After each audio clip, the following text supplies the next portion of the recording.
Welcome to Office Hours with Dr. Peace. I'm Dr. Peace. My guest this evening is Anthony Mosinski, and he is a student of mine from quite a few years ago. Anthony is now a licensed social worker and the chief executive officer of an organization called Fairbanks Integrated Community Service in Alaska. Yeah, it's awesome to be here. It's great to see you again. How I got here is probably the Okay. best way to explain to where we are.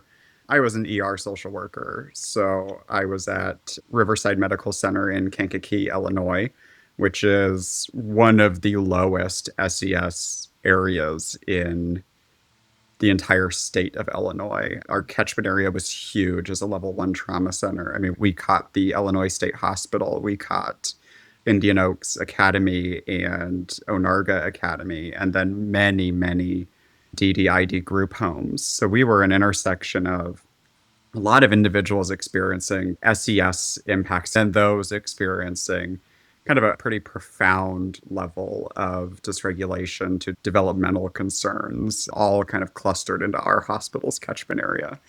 I remember thinking nearly every day that I showed up, and I worked swing shift, so about, I believe I was working 2 to 10 p.m.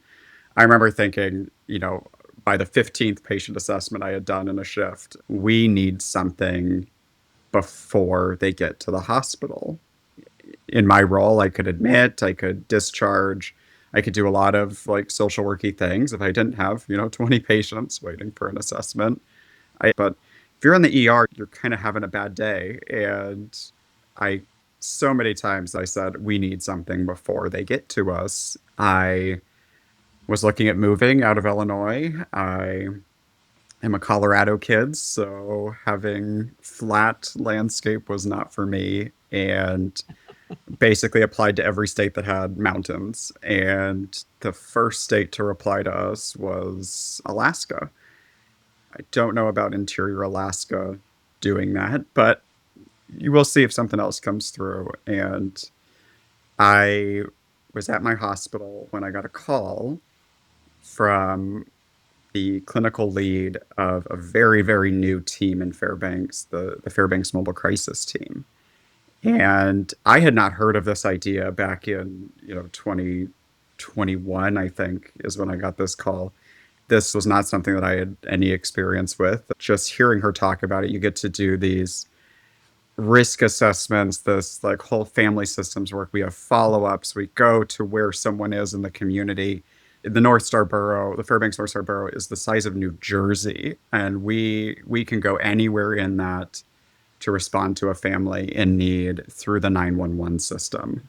And it just felt right. I did that for probably 2.5 years. And I distinctly remember something that was said in your class, which was, it's very likely that any of you will end up in a supervisor role in the next 3 years.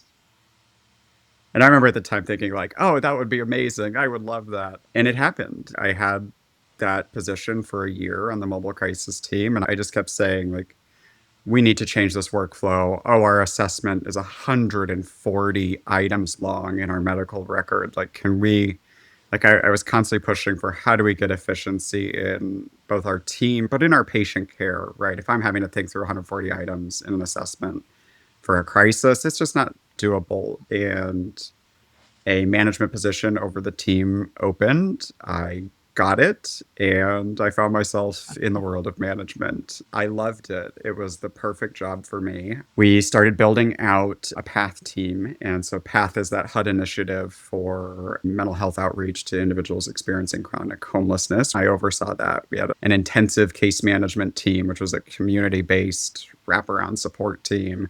And I oversaw that and I combined these ideas into one unified continuum of care in our community. And then one day we got the announcement that the grant underneath some of this was going away. And the way Alaska works with our fiscal year, it had already gone away. So it wasn't, oh, you have 60 days till the next fiscal year. It's, well, we're approving our budget 2 weeks into the new fiscal year. So not only are you not getting this renewed, you're not getting the money for the 2 weeks that you were doing it. We go from this wraparound support team in its earliest stages, case managers going out to individuals just camping on abandoned properties. We have encampments in Fairbanks, Alaska, of individuals experiencing literal homelessness. I was doing mental health assessments on the side of the road to suddenly we're having to restructure everything. And at the same time, I'm watching services in my community vanish. Entire organizations close, homeless service providers dropping left and right, criteria raising and raising and raising as the funds are going down. Can we go down that road for a minute? Because I'm Yeah. curious. I never worked in an administrative position. What are the steps leading up to someone just saying, hey, you don't have that funding anymore? Obviously, you probably had data that said people are using this service. So why would they take it away? Alaska's complicated. The Fairbanks Mobile Crisis Team is funded by an organization called the Alaskan Mental Health Trust Authority, which is a quasi governmental organization that has an independent board of trustees that are appointed, I believe, by the governor, that operates a massive, we're talking nearly $1 billion asset management company. And they are intended to deliver services to mental health trust beneficiaries. And there's a few categories of those. It's typically Alaskans that are experiencing some kind of mental illness, substance use, or developmental disability. And I believe TBIs are also a category in that, as well as Alzheimer's and dementias. So any of those groups are considered trust beneficiaries. This effectively asset management firm manages Alaska public lands, and then they also manage this financial fund through grants, awards to the state, and some kind of big systems project development funds. One of the grants was the Mobile Crisis Team. The PATH program is HUD. It's a like SAMHSA HUD combination project. It gets run through the balance of state continuum of care for like a HUD provider. Where that gets particularly complicated is Alaska has two COC regions. We have Anchorage, and we have everything that's not Anchorage. I take it Anchorage is like where most of the population is. Yeah. Anchorage makes up approximately half of the state population. From a financial standpoint, if you consider like a per capita funding, it often neglects this idea of what does it actually mean to deliver care to that other half of people that aren't in a much smaller geographical area. And for perspective here, the balance of state continuum is the land area approximately the size of two states of Texas. That's where the 50% are that are not in Anchorage. And that could be islands, that could be communities that don't Yeah. have access to the road system, that could be communities that are only accessible by boat. But then when winter hits, they're only accessible when the rivers freeze enough to drive on. This could be communities that are airplane access only, and that is the balance of state continuum. In that region, Fairbanks is the largest city. We are often referred to as the catchment city for the interior, where our healthcare is the centralized point of nearly all of the communities in our immediate vicinity. Within that system, we have a few intersecting issues where we have the tribal system, which for Alaska looks a lot different than what I was used to in Colorado. I grew up right next to the Ute Indian tribe. Very familiar with some of how that system works. Alaska's nothing like that. We don't have reservations here. Interesting. We have a tribal governance system that doesn't include land. It includes this idea of shares and corporation affiliations. And and so many things beyond my level of expertise. On top of that, we have a huge veteran population. I think I've heard somewhere that 25% of the state is is like affiliated with the military. Wow. Um,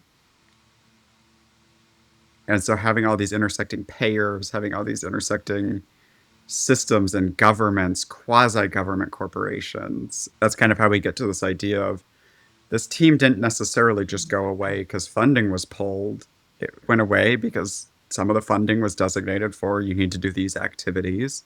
Some of the funding was, oh, you need to do some of these activities. And some of it was, billable insurance funding, which is you can do these activities as long as it meets these criteria. And the team we were creating was this really clever intersection of all of these where the providers on my teams were heavily utilized with their expertise in how do we bring this together? What can we do within the bounds of the job and what do you need to make this successful?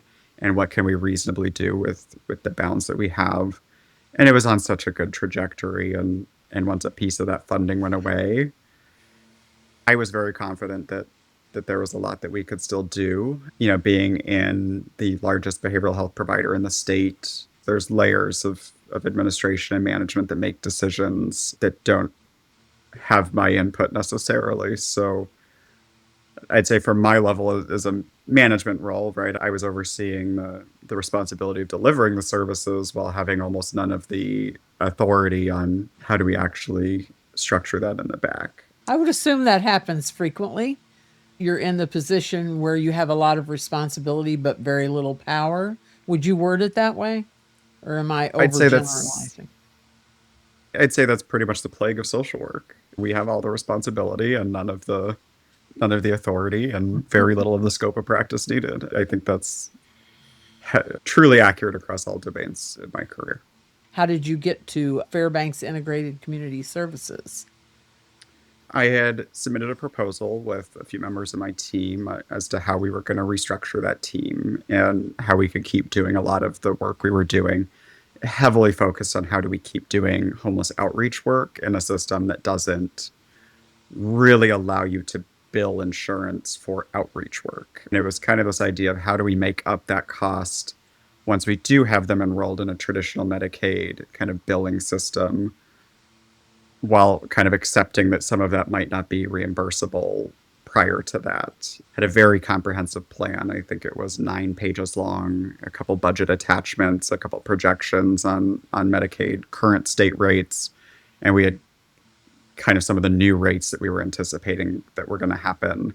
It was a very thorough document. A few members of my team worked on that with me, and they said no. And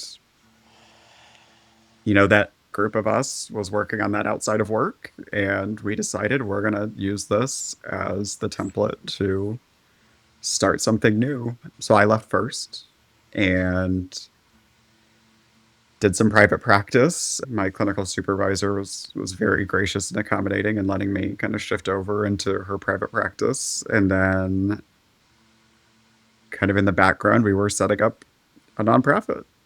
Wow. And as nonprofits go, I think we had what could possibly be the easiest time possible in some ways. So that gets to where we are now. I think your original question was, how do you deliver services? Is it harm reduction or is Hmm. it kind of traditional model? And it's neither.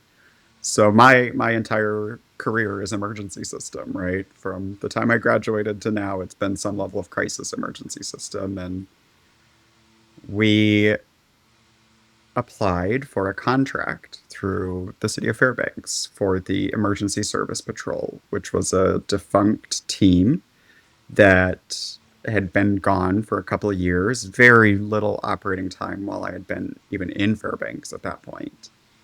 And they were looking for a new company to take it over, and it used to be a security company.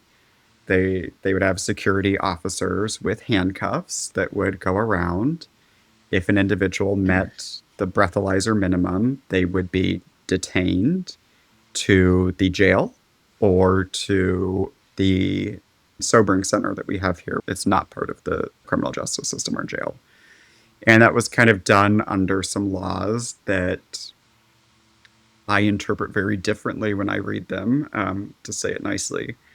And it really resulted in this constant cycle of individuals that were getting picked up, dropped off at jail, sleep off for 12 hours, released, a few hours later picked up, 12 over and over and over and over and over again.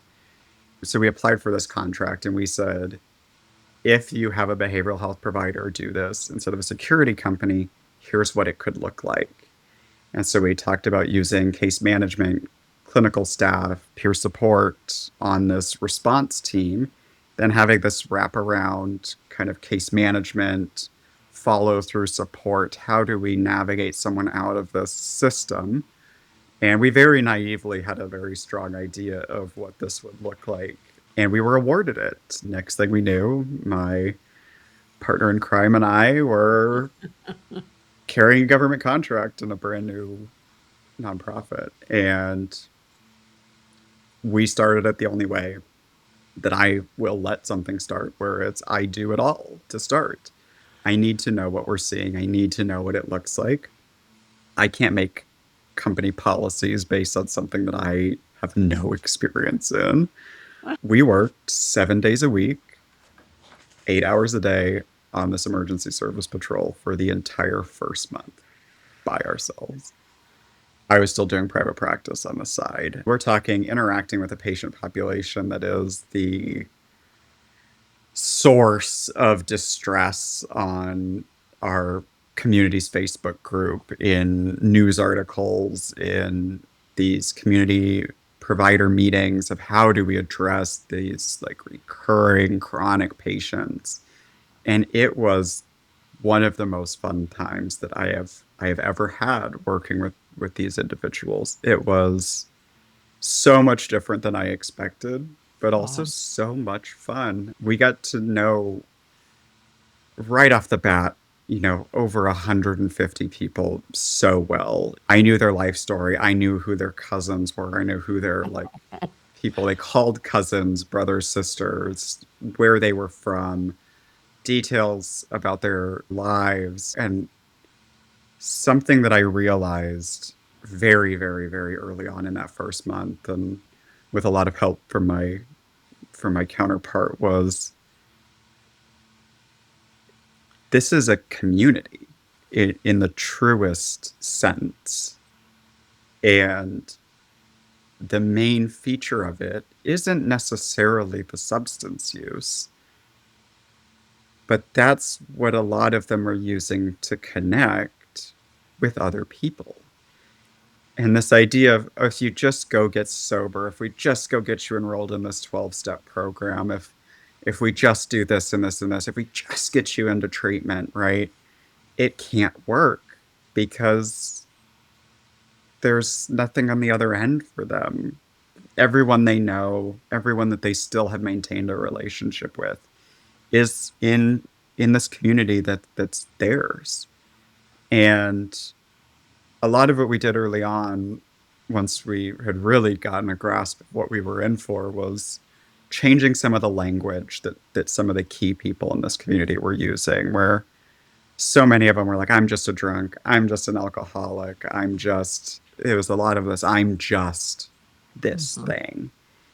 And we combated that language very directly in many, many ways. Well, you're not this, you're this. What can you do instead? If you had half a bottle, maybe you don't even want to go with us to the sobering center. We don't even take people to jail. They've closed that unit because we have taken nobody there in the year plus that we've operated this. And we met with the jail, right? Like we met with all the stakeholders that were involved with this population, with the former service, and with where we wanted to go. And we really started this idea of, if we drop you off somewhere, if it's possible, we're going to also try to be the ones to pick you up.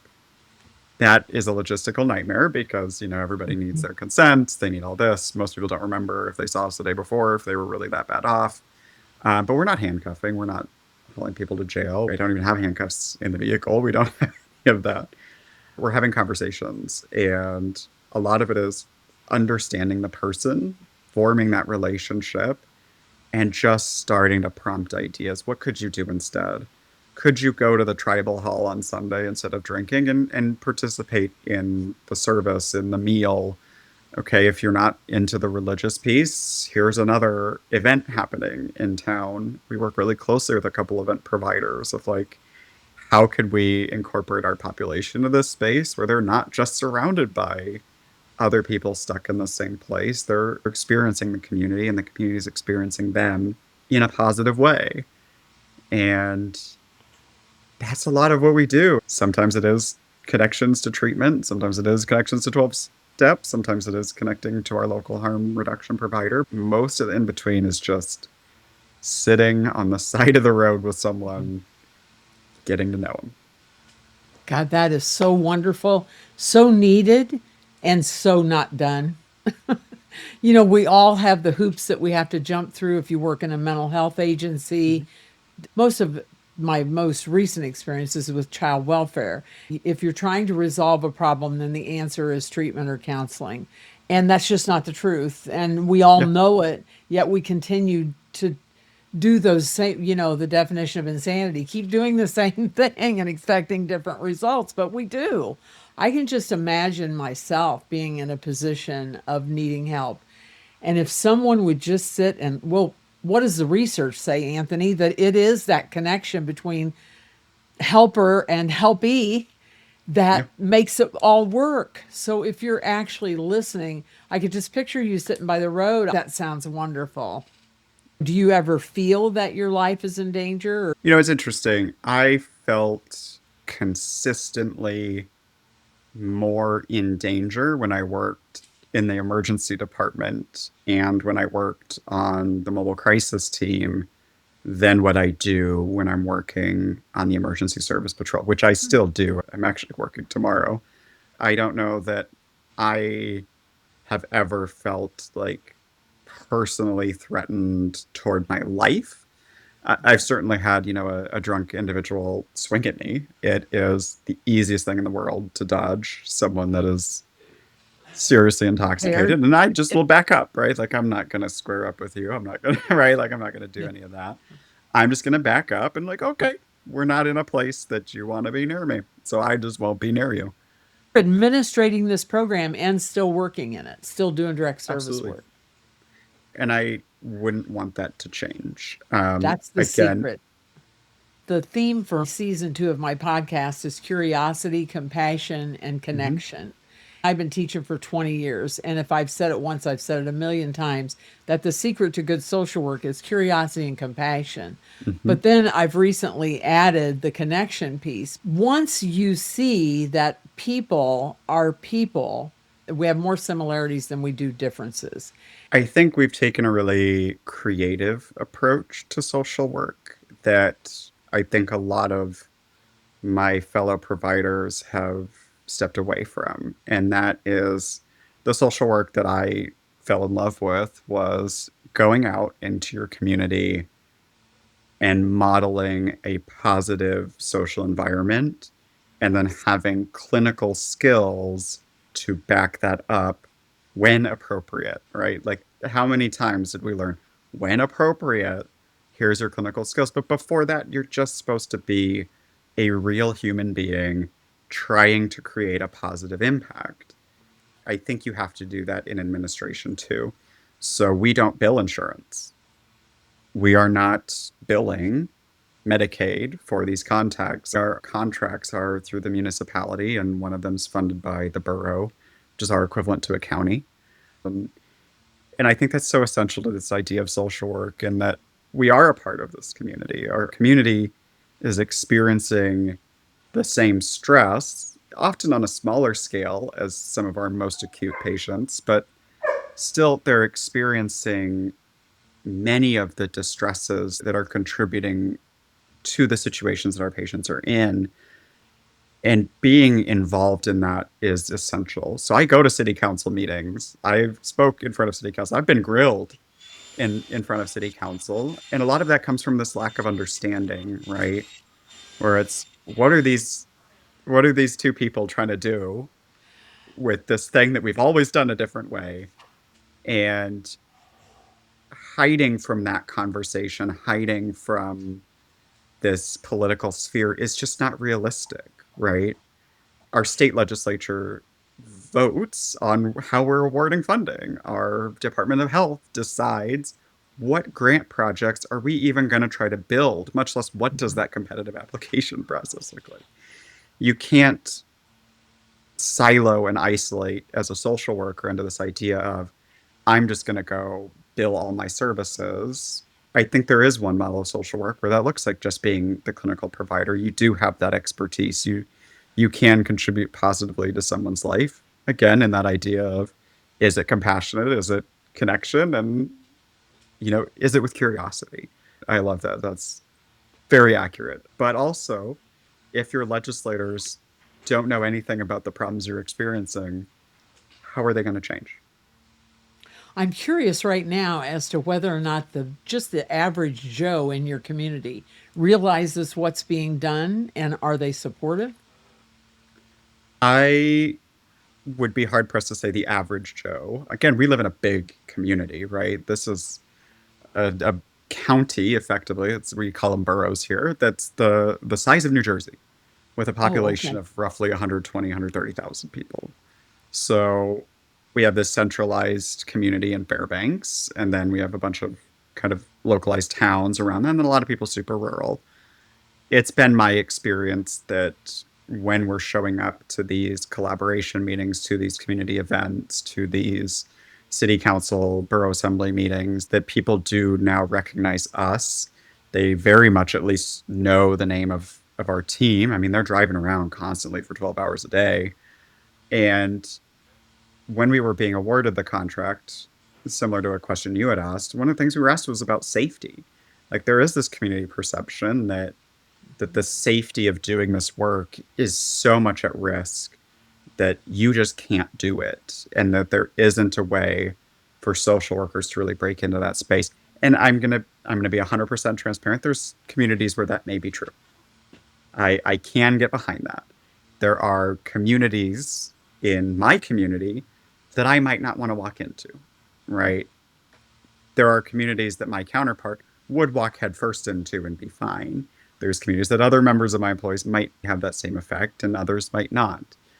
I think this idea of the average person, the average person is experiencing the same problems. The average person in Fairbanks is living paycheck to paycheck. The average person in Fairbanks is heating their home with heating oil, which is roughly equivalent to diesel. And this past winter, we saw our price go from I filled my tank in the very end of 2025 for $2.72 per gallon. For a 500-gallon tank, we're talking well over $1,000, right? Yes. Today, if I wanted to go get heating oil, the price I saw this morning was $4.12 a gallon. A month or two ago, it was over $5 a gallon. What I'm hearing is that you're saying that the people who are homeless are just one step ahead of the average people who are also experiencing lack of resources and inability to meet their needs sometimes. One, like you said, one paycheck away from just total disaster, I assume. Does Yeah. that help them? Do you see that around you? Are the people compassionate? Two answers. One, no. No. Two, absolutely. Okay. Um, no, in that every time I'm on Facebook or any social media platform, all I see is this anger, this complaining, these people are doing this. Oh, this is the problem. If person would just do this, or this person was in my way, watch out for this person. This person walked by my front yard at a weird time of day. Yeah. What are they doing? Right. And right now, we have 24 hours of daylight, right? If you're homeless, you don't have a phone, you don't have a watch, you could be walking around at midnight and it could look like 8 p.m. most places in the country, right? Wow. You could be walking around at 3 in the morning and it might look closer to 8 a.m. in most places of the country right now. I immediately think like, yeah, there's going to be people wandering around at weird hours. There's people riding their motorcycles at 1:30 in the morning. I've ridden my motorcycle at 1:30 in the morning. Because where else can you say that you're doing that and being and taking pictures of the sun, right?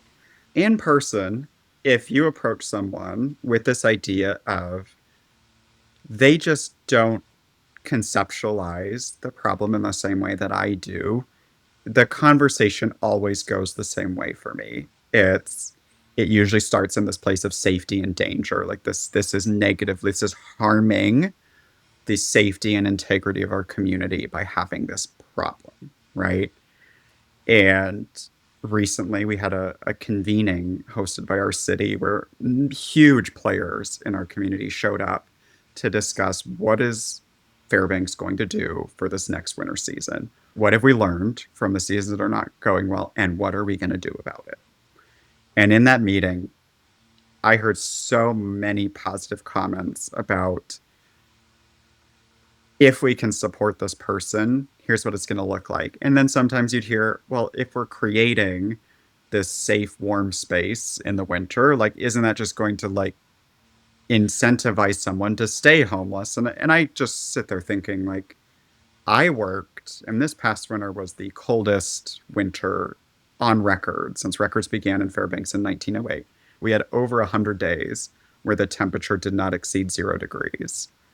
When I say we have people experiencing unsheltered homelessness, I I don't think people grasp the full meaning of that in a community like Fairbanks, where it's minus 40 out, right? Oh, We're not talking put a coat on. We're not talking oh, get a warm sleeping bag.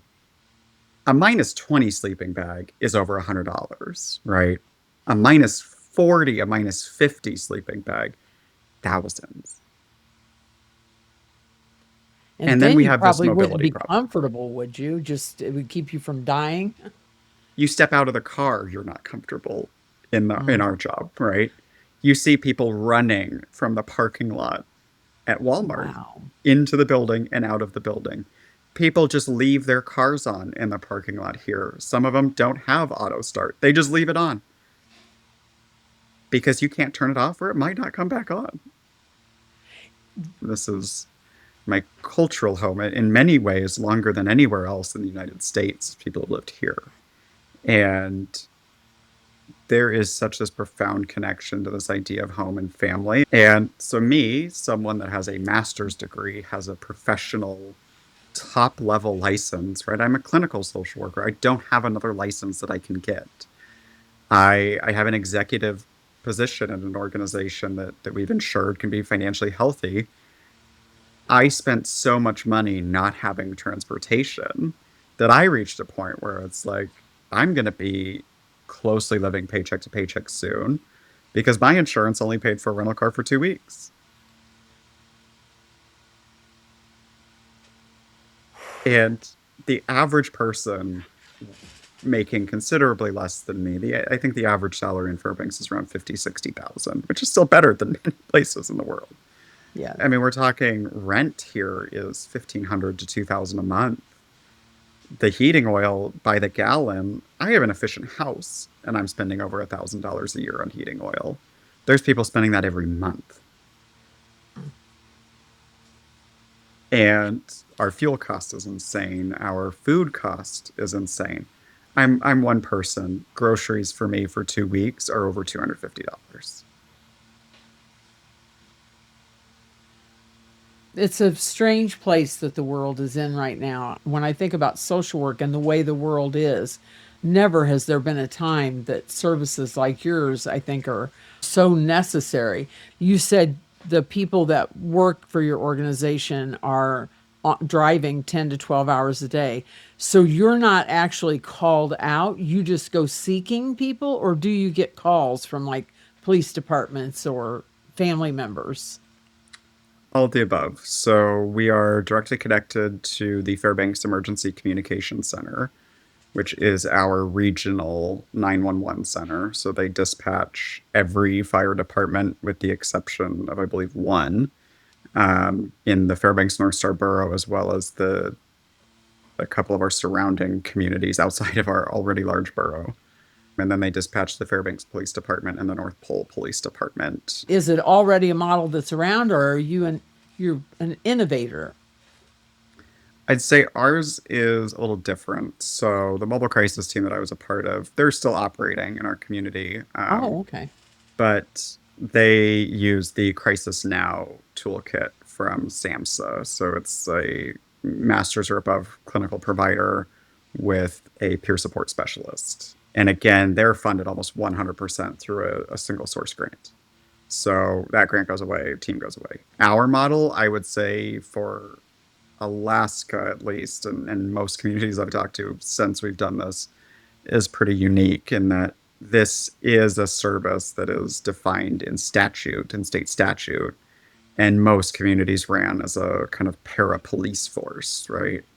Um, for us to be a behavioral health provider doing functionally similar work to what these para police were, but in a phenomenally different way, without it being like grant based, being Medicaid reimbursement based, or being like single source grant based, for it to be like tax based funded through, the regional governments.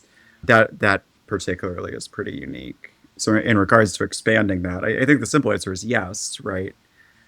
Ultimately, the concept I'm describing is not something new. It's an ACT team, an assertive community treatment team that you have a full medical continuum of care, a full clinical continuum of care, and then a whole bunch of case managers and peers in between. Um, that is the international standard of care for this type of Okay. population, but it's prohibitively expensive. For me to hire a physician, we're talking hundreds and hundreds of thousands of dollars. And for me to get a nurse in Alaska, again, well over $100,000. For an organization to just decide we're going to start this before we're even able to bill for that, because we can't bill for that until we have it functioning within bounds of the state definition.